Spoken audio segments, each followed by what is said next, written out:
Hello, and thanks for joining me on another episode of the Chromosymatics Wellness Podcast. I want to thank everybody out there who tuned in to the first two episodes. This is episode three. This one is juicy. This is like one of my favorite topics to talk about here. So this might be a little out there for some of you, but they're clients that I have, and we just sit and have conversations about this all the time. And the fun part is that when we talk about this topic, which is jumping timelines, nobody really knows what time is. We in the science community, uh, you know, there's some hypothesis about what it is and whether it's a real thing in the quantum physics world. It's more of a variable, something that's based on other variables when you start talking about time. Um, but in the context of how I approach it and what I do and how I help people, it's usually a client coming in and they want to work on themselves, but they also want to work on their kids or their husband. They want to change other people, right? And they want to use the harmonic egg to change other people. So they want to get in themselves, but then they want to have their husband come in or their kids come in. And a lot of times they're resistant to that. And I always tell them, I said, look, you just keep coming. I said, the version of your husband or of your boss or of your children that you're experiencing right now is actually being created in real time by you. That is your reality that you're creating. And what you need to do is keep working on you, change your vibration so that you attract a different reality or a different timeline where you're getting a different version of your child or of your husband. And in that timeline, they very well may want to come in here and get in the egg and work on themselves. And this has happened. And it surprised me. I discovered this just by dealing with people in their situations and to come to find out that that happens to be true. They work on themselves, they change their vibration, and then people they never thought in their lives would come work on themselves or change in any way. They change. They get different versions of them, and it blows their minds. Blew my mind when I experienced a few times dealing with folks. So I'm gonna get into that, and hopefully I can fit this into about 15 minutes or so, just to keep your guys' attention. But the first thing to understand about jumping timelines is, what is time? What is time? Um, I took a little quantum physics when I was in college.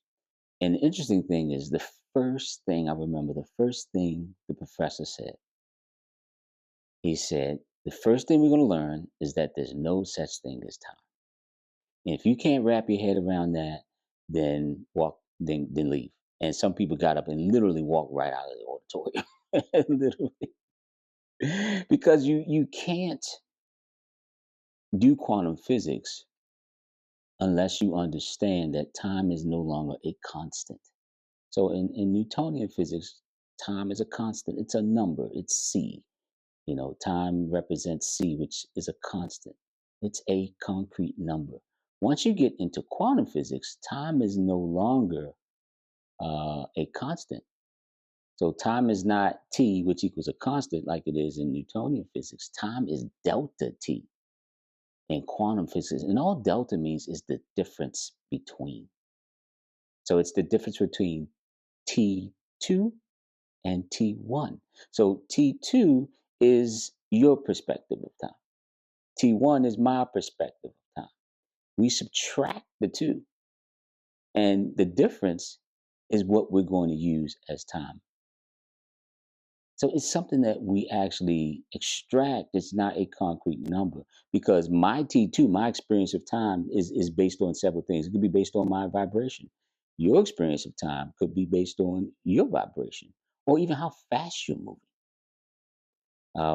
That can actually affect your perspective and how you interpret time. They found out about this. They did an experiment. They had two atomic clocks, right? So an atomic clock is a clock that's synced to a radio frequency that's broadcast all around the world. So a lot of businessmen would buy atomic watches. it's synced to a radio signal. So if they fly to Hong Kong, the watch will automatically set to that time zone. So they don't have to worry about time zones. Wherever they arrive, it syncs because it's connected to a radio signal around the world. So anybody who has an atomic watch, their watch is automatically syncs with the next guy who has one. Right? They're all synced because they're all synced based on some radio frequency. Well, they took an atomic clock and they stood on the ground with it, and they took another perfectly synced atomic clock and they put it on a supersonic jet. So, and as that jet hit Mach 1, all Mach 1 is the speed of sound. That's when you hear that sonic boom, right? It hit Mach 1, they noticed the times on the atomic clocks have dilated. The time on the plane was different from the time on the ground. The faster that plane went, Mach 1, Mach 2, the times began to dilate even more, right? So the time on the plane deviated even further from the time on the ground. And so they realized, well, acceleration can affect the perception of time. And they realized, well, if that plane was to accelerate towards the speed of light, then the difference between those two clocks would be infinite. So, what is time? The guy in the plane is experiencing it differently because he's accelerating faster than the guy on the ground. So that's when they began to understand that time is actually relative to a lot of things. How fast you're going, how you vibrate. Each one of us has a unique vibration that affects how we perceive time. I'm sure many of you work with people, and you may work all day, and you're like, man, the day flew by. They're like, what are you talking about? I feel like I've been here for a week. It's because same clock, clocked in same time, right? But two different experiences of time because everybody's experiencing it in a unique way. Well, reality is what we call time space. So if you're experiencing time uniquely, then you're experiencing time space uniquely, which is reality. So you may have an accident on a corner and you have 10 people who witnessed the accident. You'll get 10 different versions of that accident, even if they were standing at the same vantage point, because each one of those people was experiencing reality slash time differently in a unique way. So, what does that tell us about reality? Are we all experiencing the same reality? Or are we all experiencing slightly different versions of our reality? That's something to think about. So, that kind of can help you understand what time really is. It's a relative thing, and it's relative to the observer. And that's a key thing. So we have several different timelines that can be happening at the same time. Because one thing when you learn that time is actually not real, you learn that it's not linear. So there's really no past, no future. Everything's happening at the same time. And I know that's very hard to wrap your head around for most people. Um, but in science, especially in the quantum realm, that is a thing. That's string theory. That's something that's basically understood nowadays. Everything's happening at the same time. However, we can influence reality, and that's something we call quantum entanglement. So say for instance, they did an experiment where we had two scientists. They were doing the same experiment, observing a quantum particle, or a particle that was smaller. Just think of it as a particle that's even smaller than an atom. They were observing this. One scientist expected that particle to do something in that experiment, and it did exactly what he expected it to do. The other scientist, same experiment, he had different expectations, and that quantum particle did the same thing that he expected it to do. So, what is that telling us? On a quantum level, we actually can influence those particles. Well, those particles are the building blocks of reality. So think about it. If you have two people observing a particle in two different instances, what would happen if those two people were together and observing that particle with two different expectations? The particle wouldn't know who to obey. It'd be a battle of wills at that point because the particle is a potentiality that's responding to the will or intention or expectation of the observer. And now it has two people observing it with two different expectations. You ever have your grandmother tell you, if you want something, don't tell anybody. Wait till you have it, then tell people. That's an example of quantum entanglement. Your grandmother doesn't know what those words mean, but she understands that principle. If you go around telling everybody, I'm going to go get a new car on Thursday, well, somebody you tell may not want you to get that new car on Thursday. Now you have them observing the same potentiality, which is you potentially having this car, and they have a different expectation or a different will for you. So now your will is fighting with theirs. Whereas if you didn't tell anybody, your will wouldn't be struggling with someone else's observation. So that's something. And my grandmother used to say that. So as I got older, I understood that there was a science behind it. Right. So back to things in my context, right? That's just a brief background of reality, time, how it can be unique for each person. Um, Even your decisions can create timelines. I'm not sure if any of you are familiar with Dolores Cannon. Dolores Cannon, she invented a hypnosis technique called QHHT. It's a quantum healing hypnosis technique. But she was also a channeler. And she said she channeled these beings one time. I think they were just extraterrestrial beings. And she asked them, she said, I really don't understand time. Can you explain what time is? And they told her, well, your human mind can't wrap itself around that. She said, try me. And they told her that every time you make a decision, you create multiple timelines that splinter off of that. So it's the decision that you made, it's the decision that you didn't make, and maybe something in between. So say for instance, you're walking down the street and you go, okay, I think I can beat that car across the street. I think I can run faster than that car can get here. Right. Well, you create a timeline where you did run over there and you beat the car. You also created one where you got hit. You might have created one where you almost got hit. And people are doing that all day long, every day, creating timelines simply based on their decisions. That is hard for me to wrap my head around. And she was right. She told whoever she was channeling, she said, look, yeah, you're right. I can't wrap my mind around that. But even if that's true or not, there are multiple timelines. We have the ability to create new timelines and tune in to new timelines. So when clients come in and they're so worried about, I need to change my baby and this and that, I said, you need to focus on you. And as your vibration changes, you will get a different version of them.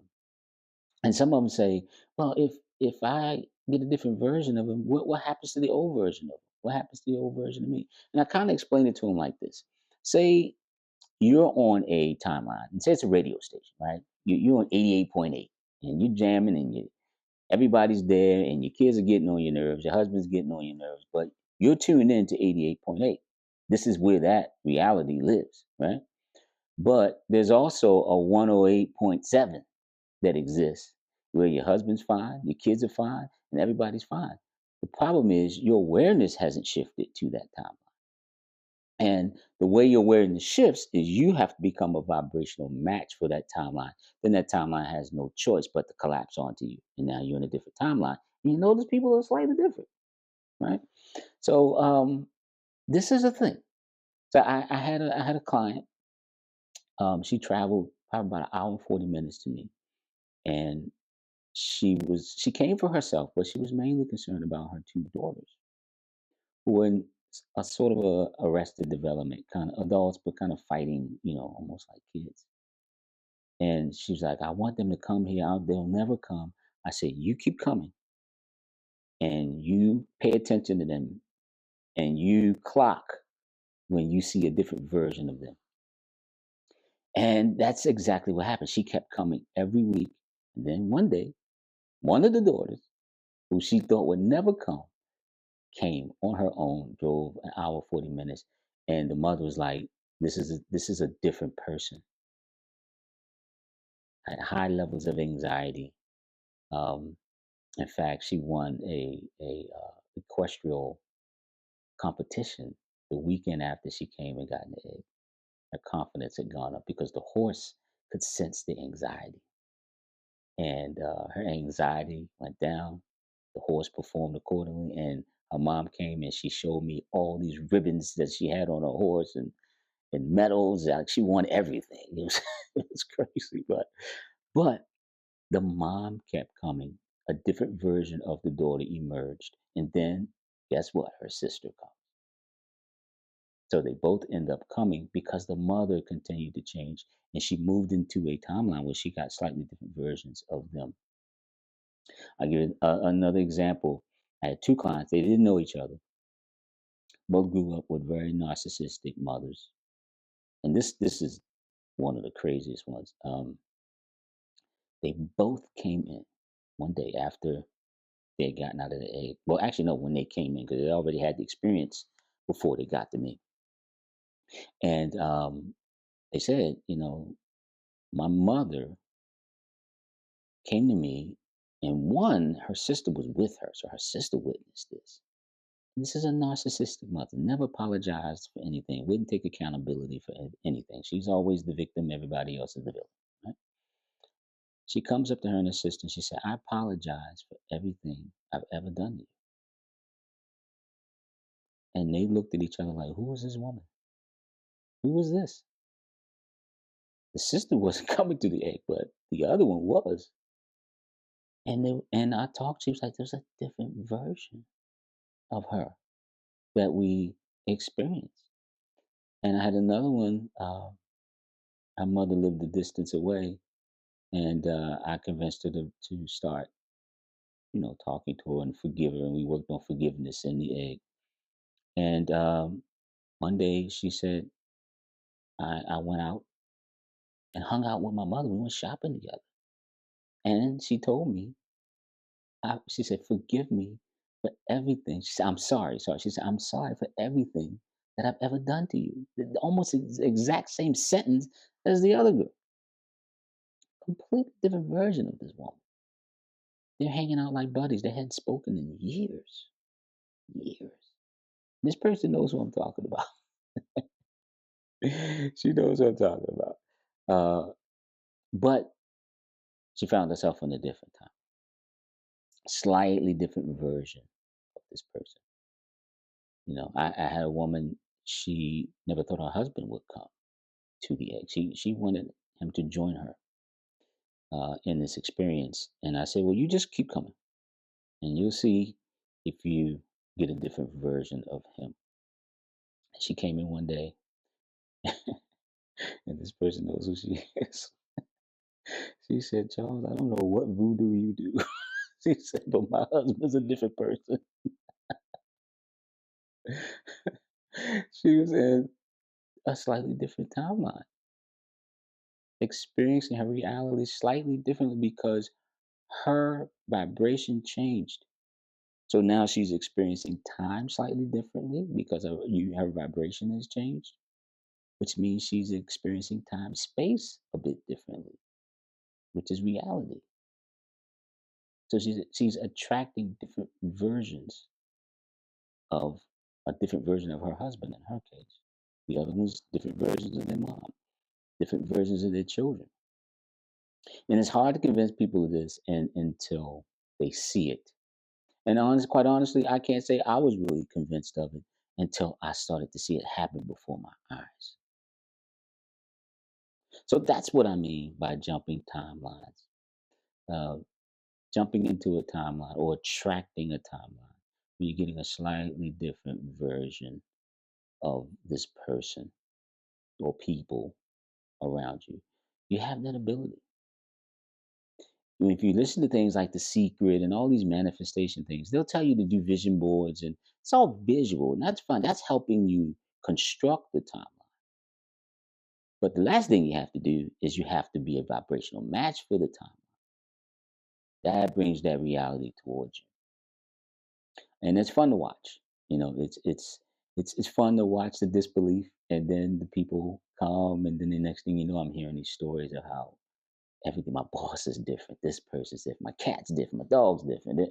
You know, and it's always in a positive way because they've raised their vibration, and so the reality that they're projecting out is changing because you're projecting and creating your own unique reality.